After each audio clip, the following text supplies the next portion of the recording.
네, 여러분 안녕하십니까. 영근입니다. 자, 프리미어리그 35라운드인가요? 아무튼 리버풀과 뉴캐슬과 리버풀의 경기 이제 곧 시작이 됩니다. 자, 선발 라인업 먼저 보도록 하겠습니다. 알리송 골키퍼, 조 고메즈, 조엘 마팁, 버질 반다이크, 앤드루 로버슨, 핸더슨 밀너 케이타, 마네 디아스 조타가 오늘 경기 선발로 이름을 올리고 있습니다.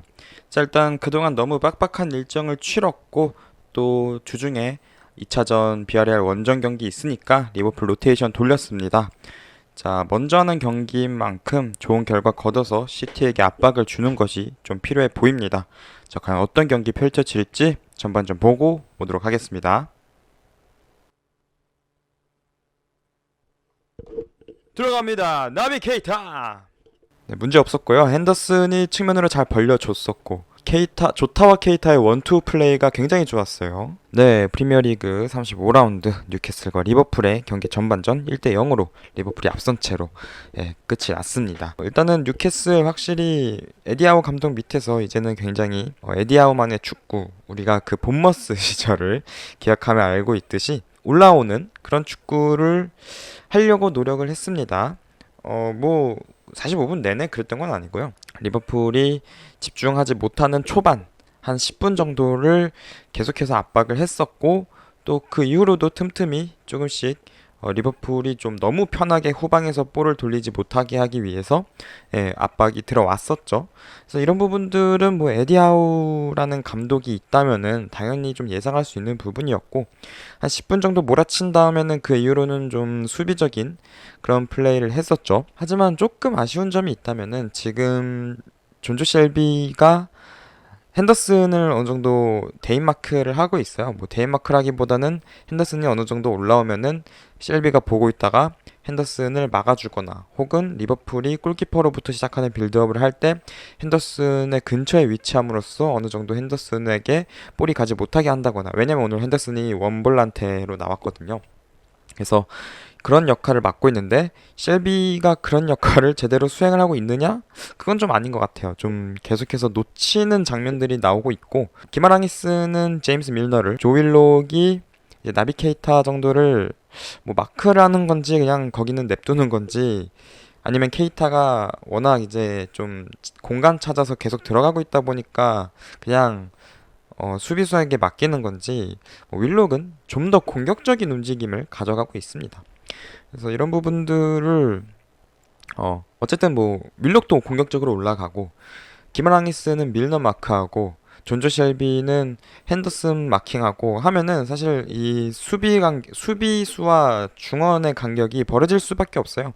그냥 그 공간으로 패스가 들어갔을 때 앞서는 쓰리톱이 이제 순식간에 순간적으로 밑으로 내려와서 받아주고 뭐 측면 전개를 한다던가 혹은 뭐 계속해서 전개를 하는 그런 식으로 플레이가 이어지고 있는데, 그런 부분들을 아직 뉴캐슬이 제대로 대응을 하지 못하고 있다는 것이 굉장히 아쉽고요. 오늘 경기 뉴캐슬이 파비안 시어와 덴번 조합으로 센터백을 나섰습니다. 뭐 자말 라셀레스가 부상은 아니지만 어쨌든 주력으로 봤을 때는 쉐어가 좀 더 라셀레스보다는 나은 부분이 있기 때문에 아마 그런 게 아닐까 싶은데, 어쨌든 실점 장면에서 쉐어가 뒤늦게 밀너에게 붙어주면서 뭐 붙었다기보다는 밀너의 패스 미스가 있었는데 그거를 좀 제대로 처리하지 못하면서 실점으로 이어졌기 때문에 쉐어의 기용이 전반전에 봤을 때 좀 아쉬울 수도 있겠다. 물론 조금 보는 사람들에 따라서는 그 장면이 조금 뭐 파울이다 혹은 아니다 이렇게 갈릴 수 있겠지만 저는 뭐 개인적으로 파울은 아니라고 보고요. 그래서 그런 식으로 이제 뉴캐슬은 준비를 해왔는데, 리버풀이 일단은 선제골을 넣었습니다. 그래도 나비케이타가 좋은 활약 보여주고 있고요. 그래서 일단은 앞서 나간 채로 전반전을 마쳤다라는 점에서 긍정적이다라고 볼 수 있겠지만 한 골 차이라는 것은 좀 아쉽죠. 한 차례 더 이제 만의 슈팅, 그 역습 장면에서의 슈팅이 있었는데 그거를 또 마무리 지어 주었으면 그나마 좀 더 후반전에 편안하지 않았을까 싶은데, 뭐 어쨌든 앞서 나가고 있다라는 점에서 굉장히 전반전 잘 치러냈다 이렇게 볼 수 있겠고, 어쨌든 후반전에 들어가서는 계속해서 뉴캐슬은 압박을 시도할 거고, 왜냐면 압박이 아예 안 통했던 건 아니니까요. 그리고 리버풀은 이제 뭐 로버슨이라든지 뭐 핸더슨, 마네 이런 선수들은 아무래도 좀 지난 경기 비아레알 경기에서의 이 여파가 슬슬 올 겁니다. 후반전 되면은. 그래서 뭐 벤치에 살라 있고 뭐 커티스 존스, 파비뉴, 티아고, 뭐 알렉산더 아놀드 뭐 이런 선수 있으니까요. 뭐 적절한 교체를 통해서 선수들의 체력 안배가 필요할 것 같고 그리고 이제 뉴캐슬이 어쨌든 한 방에 있는 팀이에요. 왜냐면은 생막시맹이라는 정말 빠른 자원이 있고 또 중원에는 기마랑이스라고 하는 또 패스를 잘 뿌려주는 선수가 있기 때문에 뭐 존조 셸비도 있고요. 그러다 보니까 굉장히 그 특히 우측면 리버풀의 우측면 뉴캐슬 같은 경우에는 뭐 조윌록과 생마시맹이 있는 그 좌측면이겠죠. 거기를 후반전 내내 좀 조심을 할 필요가 있어요. 다행히 이번 경기에서 라이트백으로 조고메즈가 나왔는데 조고메즈가 뭐 공격적인 부분에서는 아놀드에 비해서 많이 떨어지지만 수비적인 부분 특히 뭐 피지컬이라든가 속도적인 부분에서는 오히려 아놀드보다 좀 더 높다고 저는 평가를 하거든요. 그래서 이런 부분들은 오히려 이제 생막시맹을 막는 데 있어서는 좋은 쪽으로 작용을 할 수 있기 때문에 그 부분을 10분 살려서 잘 이제 수비를 해내야겠고요. 또 이제 동료들의 수비 가담 역시도 중요할 것으로 보입니다. 자, 그럼 후반전 또 어떤 경기 펼쳐질지 경기 보고 오도록 하겠습니다. 네, 프리미어리그 35라운드 뉴캐슬과 리버풀의 경기는 1대 0으로 리버풀이 승리를 하면서 다시 잠시나마 1위로 올라섰습니다. 사실 후반전은 양쪽이 크게 막 변화를 주진 않았습니다. 그나마 좀 변화가 있었다고 한다면 존조 셸비가 전반에 했던 것보다는 좀 더 핸더슨에게 신경을 썼다라는 거. 이거 말고는 사실 뭐 에디아우 감독이 플랜을 뭐 다이나믹하게 변화시키고 그러진 않았어요. 뭐 그랬기 때문에 사실 리버풀 입장에서도 뭐 하던 대로 하면 되니까 전반전에 실점 없이 했었고 또 그래가지고 그냥 스무스하게 갔었고 뭐 오히려 기회를 만들어내기도 했었고 다만 그 기회에서 결정적인 장면이었어도 마무리를 제대로 하지 못하면서 결국에 득점 없이 1대 0으로 마무리가 됐는데 좀 불안했거든요. 사실 마무리 지어줘야 하는 장면에서는 마무리를 유슈팅으로라도 정리를 해줘야 되는데 그게 안 되니까 이러다 한 골 먹히면은 말리는 거거든요. 뉴캐슬 페이스에. 금요일인가 했던 첼시 맨유 경기를 보셨더라면 아실겠지만 첼시가 전반적으로 경기력이 아주 뛰어났지만 앞선에서 마무리가 제대로 안 되니까 결국에 1대1로 비겼잖아요. 그러니까 그거를 생각해 봤을 때는 좀 불안했다. 그래서 불안했지만 어쨌든 이겼으면 된 겁니다.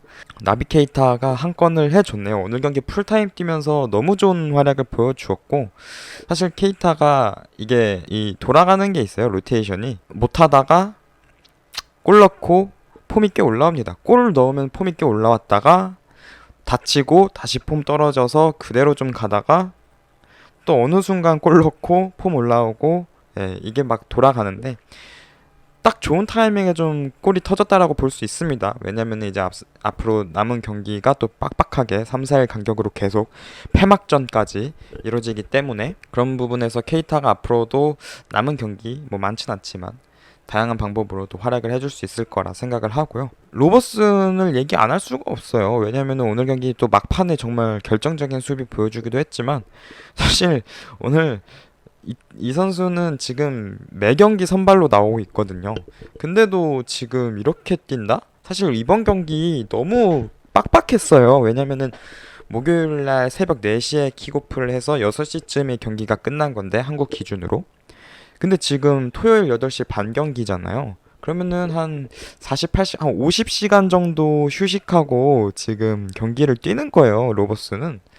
치미카스도 부상이라서 뭐 오늘 경기 벤치에 있긴 했습니다만 어쨌든 휴식을 취해줘야 할 때 좀 취해주지 못했고 했는데도 불구하고 지금 막 오늘 경기 막판까지 지금 스플린트 끊으면서 크로스를 올리지 않았습니까?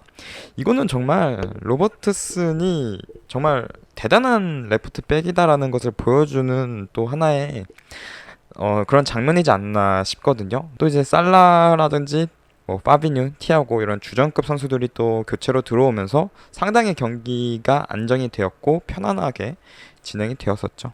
그래서 참 이 선수들 클래스가 있는 선수들이다 라는 걸 느낄 수 있었다 이렇게 볼 수 있겠습니다. 또 로테이션 멤버로 오늘 경기 고메즈가 라이트백으로 나왔는데 전반 초반에 조일록 막다가 옐로 카드가 나왔습니다. 그래서 저기 이제 좀 위험하겠다 싶었는데 의외로 고메즈가 꽤 스무스하게 경기를 잘 풀어 나갔었고요. 디아스는 이제 좀 지친 듯한 모습이 보이죠. 물론 대부분의 좀 아쉬운 장면, 실수들이 또 경기 막판에 나온 거기 때문에 저 때문에 지칠 때가 되긴 됐지 싶긴 하지만 어쨌든 이 선수도 비아레알전 선발로 뛰었었고 하니까요. 이제 좀 지칠 때가 되지 않았나? 뭐 그런 생각이 듭니다. 그래서 디아스도 그래도 꽤 나쁘지 않은 활약 오늘 경기에 보여주었었고요. 결국 전반적으로 오늘 경기를 평을 해보자면은 공격에서는 분명 아쉬움이 있었습니다. 왜냐면은 결정력이 뭐 그리 좋았다 이렇게 볼 수는 없으니까요. 물론 두브라프카가 좋은 위치 선정을 하고 하는 건 맞지만 그래도 좀 결정을 지어줘야 하는 장면에서는 제대로 된 장면이 나오지 못했다라는 점에서는 아쉽지만 어쨌든 리버풀이 공격만 강한 팀은 아니기 때문에 또 수비에서 반다이크, 마팁 이 둘이 오프사이드 라인 잘 맞추면서 뉴캐슬이 꽤 많은 오프사이드를 범했었고 이런 부분들이 또 90분 내내 계속 나오면서 결국 뉴캐슬이 공격적으로 거의 아무것도 하지 못했다라는 것이 결국에는 뉴캐슬이 졌고 리버풀이 이긴 이유다라고 볼 수 있겠고요.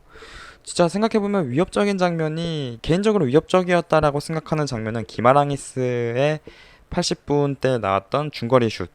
그거 외에는 사실 별다른 공격 장면이 없었거든요, 뉴캐슬이. 오히려 전반기 때 맞대결 했을 때 오히려 좀 더 공격적인 장면이 많이 있었던 것 같은데 아무튼 뭐 그랬다는 거. 그래서 리버풀 어쨌든 잘 넘겼습니다.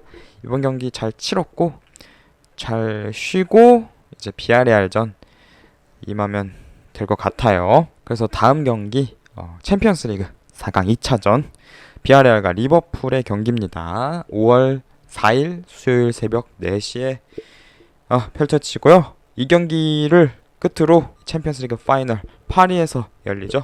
파리에서 경기를 뛸 둘 중에 하나의 팀이 가려집니다. 과연 누가 될지 그 경기로 또 찾아뵙도록 하겠습니다. 안녕.